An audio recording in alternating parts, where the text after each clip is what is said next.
계속 알려드릴게요. 일단 프랑스 보름 동안 집 밖으로 나오면 쳐버립니다. 정말 자유의 나라, 자유의 상징이라고 할 수 있는 프랑스에서 내린 조치치고는 굉장히 인상적이죠. 꼭 필요한 일이 아니라면 최대 보름간 자택에 머물러야 한다. 어길 시 재밌는 거 이 꼭 필요한 일 있죠. 여기에 강아지 산책이 들어있더라고. 엄청 중요하지. 그게 정말 충격적이었어요. 아, 프랑스가 이 정도면 굉장히 심각한 거죠. 굉장히 심각한데 이게 그래서 안 되는 거예요. 그러니까 사람들이 다 종이를 가지고 다닌다는 것 자체가 이 사람들 말을 안 듣고요, 일단. 그리고 이 종이를 가지고 다녀도 이것 때문에 경찰하고 시민이 침 튀기면서 싸울 겁니다. 아니 거기다가 꼭 필요한 일에 강아지 산책이 들어있는데 그걸 누가 지키냐고요. 그거는 아이가 학교를 가는 것과 비슷하게 네. 중요하죠.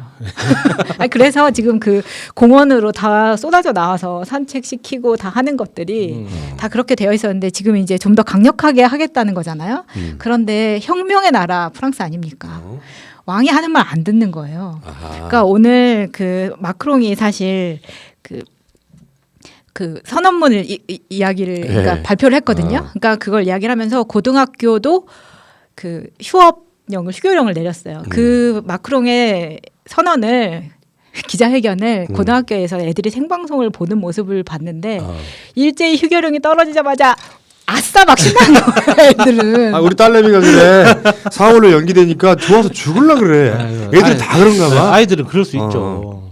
그런데 이제 거기에 더불어서 이제 너네 왜 이렇게 말을 안 듣냐? 나오지 말라면 좀 나오지 마라. 이런 식으로 이제 마크롱이 이야기를 했거든요. 근데 이제 역시나 민족성은 그걸 이제 따르지를 못하는 거죠. 거기에다가 한국처럼 확진자의 동선 공개 이런 것은 프랑스에서는 있을 수 없는 일이죠. 네. 프랑스의 행정자치부 장관 같은 그 내무장관이 한 말이에요. 마크롱 대통령의 명령은 그냥 집에 머무르라는 것이다. 그것이 가장 효율적인 대책임에 이견이 없다. 그러니까 이거 사실 이 현실적으로는 되게 어려운 명령이겠지만 이 정도 상황이 심각해요. 대책이 없이 그냥 집에 있어라였잖아요. 대한민국 정부에서 이런 적이 있어요? 없잖아. 대한민국 정부에서 이랬으면 지금 정권 바뀌고 난리가 났을 겁니다. 지금. 그 정도 아니고 최대한 보장해 주지만 지금 프랑스는 이 상태가 되고 뭐 최근 우리가 방송하기 직전까지 사망자가 148명이에요. 그러니까 이런 정도고 프랑스가 선진국일까요? 대한민국이 선진국일까요? 현 상태에서 보면. 아니 내 입으로 부끄러워서 말을 못 하겠네요. 예. 자, 다음에 자, 우리 마음속에 있는 걸로. 미국은 더 심각해. 이건 이제 가짜 뉴스가 될 수 있어서 조심스럽긴 한데 미국 같은 경우는 코로나를 검사 안 하겠다는 투라는 표현까지 나오거든요.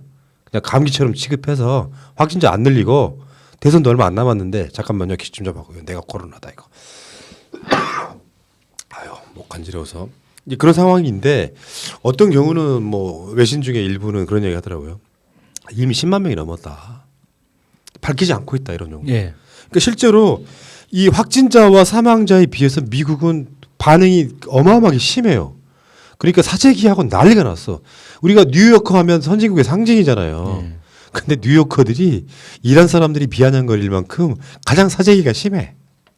이것도 웃기지 않아 풍경 자체가. 거기다가 이제 미국이 오랫동안 감춰두고 있었던 안 좋은 어두운 면이 극적으로 드러나고 있는 국면인데 그 중에 심각한 것 중에 하나가 뭐냐면 약물 중독이에요.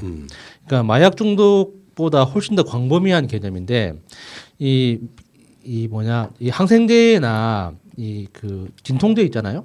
이것에 대해서 너무 광범위하게 투약이 이루어지고 있다 보니까 기초적인 면역 체계가 굉장히 취약한데 그 면역 체계가 취약한 게 소득 수준이 낮아지면 낮아질수록 의약품을 먹는 비율이 높아지고 그 의약품을 먹는 비율만큼 면역력이 약한 상태에서 방치되고 있는 계층이 엄청나게 많은데 아직까지 그치. 정부에서 정확하게 그걸 조사하거나 밝히지는 않거든요. 일부러 안 한다는 썰이 있고 일본도 마찬가지라는 썰이 있어요. 일본도 지금 코로나를 일반 감기로 끝내려고 한다 이런 식의 음모론들이 돌고 있는데 신빙성이 있어요. 일부러 안 해서 확진자를 안 늘리고 어차피 우리도 그렇잖아. 겨울에 독감으로 죽는 인원이 평균적으로 5천 명이 5천 명. 대한민국도. 그러니까 그 트럼프가 기본 재난 소득을 제일 빠르게 실시하겠다고 발표를 했잖아요. 일단 미국이 확보할 수 있는 재정 여건 안에서 가장 빠르게 실시를 하겠다고. 그러니까 이걸 지금 대선 국면에서 이 코로나로 인한 사회 불안을 잠재울 수 있는 가장 확실한 방법을 제일 먼저 빠르게 하면서 예. 오겠다는 건데 사실 이 효과가 그렇게 있을지는 모르겠어요. 지금 이제 프랑스에는요 마차님 때문에 갖고 온 의제고요. 유럽 전체가 다 이런 식인데 이탈리아가 지금 보도에 이렇게 30분에 한 명씩 사망하고 있다. 이게 여기는 진짜 패스트 같은 느낌 주잖아요. 공포심 들 거 아니야. 이탈리아가 어떤 나라다? 코로나가 발생하자마자 가장 먼저 중국인 입국 금지 시켰던 나라예요. 미래통합당 듣고 있나? 입국 금지의 문제가 아니고 만약에 중국인 입국 금지가 현실화 실제로 됐다면 대한민국 경제 더 망해버리지. 맞아요. 그걸 원했고 그들은. 그러니까 내수도 안 되는 상태에서 수출도 수입도 안 되는 상태로 만들어 놓으면 대한민국 경제 완전 죽어버리는 거지. 사과해 이 새끼들아. 이탈리아 보고도 느끼는 게 없어? 그러니까 이런 대처로 인해서 그동안 숨어서 인종 차별을 했던 사람들이 이제 대놓고 하게 되는 좋은 명분을 준 거예요. 그러니까 요즘 인터뷰를 한 것 중에 제가 충격받았던 건 뭐냐면 백인 여성이 인터뷰를 하는데 이렇게 생긴 애들 다 우리나라에서 들어오지 마라고 하는 거예요. 근데 이제 그런 서방에서 눈을 이렇게 하는 거는 운동 경기 때 이렇게 하면 인종 비하. 네, 인종 비하죠. 내 눈을 이야기하는 거기 때문에 푸나님이나 야스님은 쌍꺼풀이 있기 때문에 해당이 없습니다. 아, 그렇습니까? 그래요? 그런데 지금 미국 같은 경우에는 뭐 재정 상황이나 뭐 병원 수를 늘리고 뭘 다 해도 돈으로 막 처벌된다고 해도 못 따라가는 게 하나 있다는 거예요. 뭐가요? 그게 뭐냐면 우리나라는 지금 뭐 마스크에서 면 마스크로 올라가면서 각 구에서 아줌마들 막 나와가지고 엄마들이 면 마스크를 열심히 재봉틀을 만들어요. 그리고 하다못해 자원봉사도 일반인뿐만 아니라 의료진까지 자원봉사를 하잖아요. 그치요. 이거를 미국에서 못 따라가는 거예요. 그러니까 미국에서 그러니까 내가 나서서 할 수 있는 게 사실 우리나라는 뭐 멀리서 따지자 보면 강강수월래부터 시작하잖아요. 근데 그런 게 미국에서는 없다는 거죠. 하물며 의료진에 대한 의료 봉사가 턱없이 부족하기 때문에 그러니까 서로 먼저 나오기 싫어하는 상황에서 그게 안 되니까 돈으로 처벌해도 지금 되질 않고 있다는 이야기입니다. 그렇구나. 그러니까 가장 쉬운 게 총기부터 사재기 하는 거예요. 아, 이 새끼들 나중에 약탈하려고. 그게 제일 무섭더라고요. 나만 먼저 지키면 되니까. 아, 진짜 무섭다. 예. 예. 진짜 이거는 대한민국 짱이다 진짜. 여기 이렇게 대통령만 잘 뽑아도 대한민국 사람들은 장점이 너무 많아가지고 지금 이 상태에 이게 진짜 이게 감동이다 진짜. 오죽했으면요. 지금 우리나라 교민들이 한국이 제일 안전하다고 돈 모아서 전세기 띄우자고 난리 났어요. 유럽 쪽에서 특히 이탈리아 같은 데서. 그러니까 공항에서 한 2주 정도 지내실 각오가 돼 있다면 와도 됩니다. 지금은 국적을 떠나서 모든 그러니까 입국자에 대해서 그러니까 특별 검역 절차를 밟고 있기 때문에 그 14일 대기하는 거는 누구든지 감수해야 되거든요. 근데 뭐 프랑스 같은 경우에는 최근에 보건복지부 장관이 이렇게 사태가 일어날지 모르고 파리 시장을 나가기 위해서 사퇴를 했어요. 그러니까 그 공백까지 있었던 거예요. 새로 뽑으면서 그러다 보니까 그러니까 유럽에서 지금의 코로나가 아시아만의 일이라고 생각하고 그렇게 대처를 했던 것. 그리고 이태리 같은 경우에 중국인에 대한 입국 금지라는 게 사실 정확하게 말을 하면 중국을 거쳐서 들어오는 사람에 대한 입국을 금지를 하더라도 했었어야 되는데 이게 그냥 딱 문구 자체가 중국인이라고 하니까 사람들은 중국인인지 아시안 어느 다른 나라인지 구별을 못 하잖아요. 그러니까 전체적인 아시아에 대한 혐오로 나타났고 사실 그것에 대해서 미래통합당은 뭐라고 할 수가 없는 거죠. 우리나라도 똑같은 논리로 반박을 했었기 때문에 그랬을 때 해외 사는 교민들이 느끼는 박탈감이라던가 그렇죠, 외로움 그렇죠. 같은 것들에 대해서 전혀 생각을 못했다는 것도 있는 거죠. 그러니까 뭐 어제는 뭐 UAE에다가 진단 키트 수출 계약도 했다. 한 30개 국가에서 지금 수입하려고 한다라든지 이런 보도까지 나왔거든요. 발 동동 구르고 있다. 안 줄까봐 아마. 네, 근데 이제 우리가 이제 방송하면서 느끼는 것 중에 하나가 미래통합당 부류는 코로나를 선거에 이용해 먹으려고 했어요.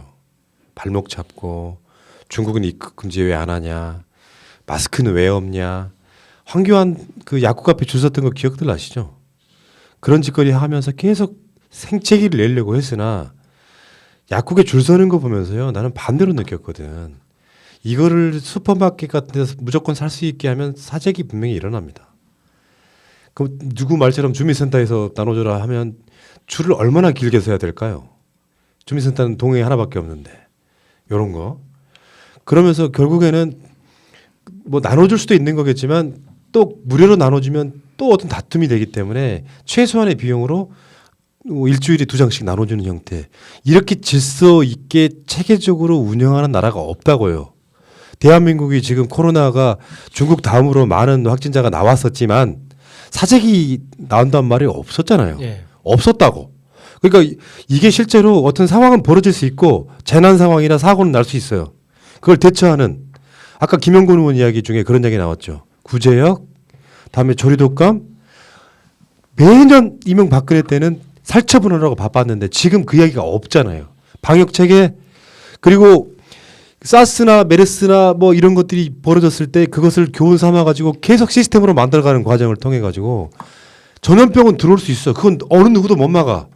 최소한의 피해를 줄이고 가장 국민을 안전하게 만드는 정권이 어디냐. 그런 지자체는 어디냐라는 질문을 봉착하게 되면 미래통합당을 관성적으로 찍었던 분들도 최소 몇만 표는 이쪽으로 넘어올 거라고 생각해요. 아무 능력도 없다는 건 다른 면에서 보면 개념이 없다는 뜻이에요. 개념이 없으니까 능력을 배양하지 않습니다. 개념이 있으면 능력을 키우고 시스템을 만들려고 노력하는 거예요.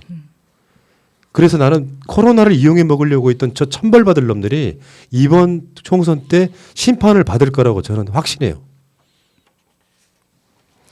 재난기본소득 했으면 좋겠습니다.